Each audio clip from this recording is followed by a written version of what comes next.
Hello everyone and welcome back to the channel. This video is not a review video, and it's not a review video because I have made 3 different attempts to do an interesting or informative or entertaining video on this 3 different times, and I wasn't happy with any of them. But there is some positive to come from this.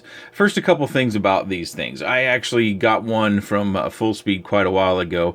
Of course, I've had those fails attempts. These are quad finder sort of things to where your machine goes down, the battery gets disconnected, and it beeps. So you have a better opportunity for finding it. It can also function as a regular beeper. They all kind of do the same thing, but they might kind of do them in different ways. I have seen documentation on the Hellgate buzzer as well as the Vifly version of this, and they're all very similar. They just do them in different ways. And you can see I've got a little wiring harness set up here with mine. In this particular case, I would refer you to the documentation to set up and configuration. Basically, it's a series of button presses and battery disconnects, and how you set it up and how long the battery will last if you get a battery disconnect and how it will be. And this is the battery. You can kind of get a feel for the section there of which part is battery, which part is PCB, buzzer, whatnot. But I think to step back away from the product specific information here for a bit, I had those different failed attempts at trying to do something that was at least worth your time, and I didn't find it to be worth your time, so I just threw it away. I did find that through my frustration, I got to thinking a little bit more about the product. The problem and the frustration for me with this, especially because I do micros, I do these little tiny machines that are running 2.5-inch props, or they're maybe running 3-inch props, and maybe 2-inch props or smaller props. Different machines there. That's what I do. It's what I specialize in. It's what I enjoy the most. And these are really cumbersome to operate in those environments. They're very inhospitable. You know, we don't have much space left inside our micros, and sometimes none at all. And I think we have to kind of revise what we're going to do, or what the form factor is going to look at. And I've got 2 different options. These are just ideas. I don't know how possible they are. I am not an electronic engineer. Maybe one of you are, and you can tell me whether the ideas I have are feasible, or they just won't be cost effective to where these things will cost $50 a pop and no one will buy them anyway, so it's not worth doing. But 2 things. One, I think we need to move from away from this form factor to something that is attached directly to our XT30 or XT60. This is an XT30 that we've got here, and here's a bit of a size comparison. Yes, it does add almost 3 times the size to the connector, but this eliminates the need for any wiring unless you want to have it function like a beeper.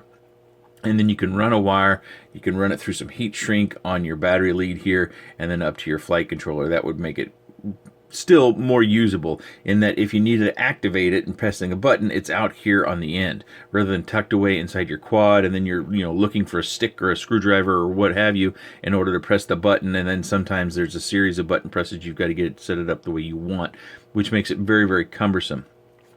Just for reference, this is the wrong end of an XT60, but it is an XT60 to give you some point of view of as far as the size goes of this particular buzzer, and the idea that I have of sticking it on the battery lead on the quad rather than having to attach it somewhere inside the quad. The other thing I think that we could possibly do is create more logic in these, to where you could wire them and leave them inside, and you wouldn't necessarily have to access the buzzer, or at least not access the buzzer very regularly. And that would be through somehow using a switch or a mode that maybe you sit your quad down, it beeps a few times to let you know it's ready for takeoff, and then you activate the buzzer for a moment, and then you turn the buzzer back off, and that activates it. That turns it on to where it knows that if you have a battery ejection from this point forward, that it needs to beep. I don't know how we would work to turn it off. Maybe we reconnect the battery and then turn the buzzer on and off, and that would deactivate it after you've found your vehicle. But it seems to me if we can use the switches on our radios, especially for micros again,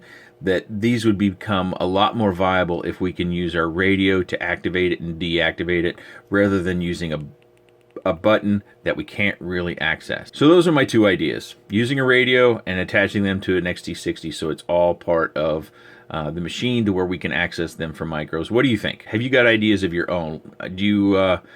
Are you working on something maybe, or have you taken one of these and modded them in some way? Share your comments down below. I'm very interested to know what you guys think. I apologize if this video has come off as to be clickbait or something of that nature. This is not a review video.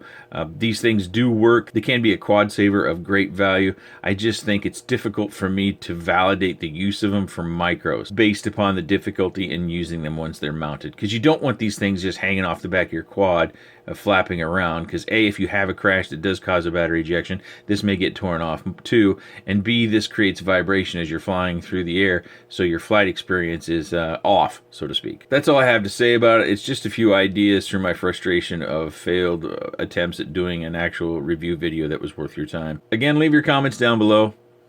Anything you might suggest, other ideas.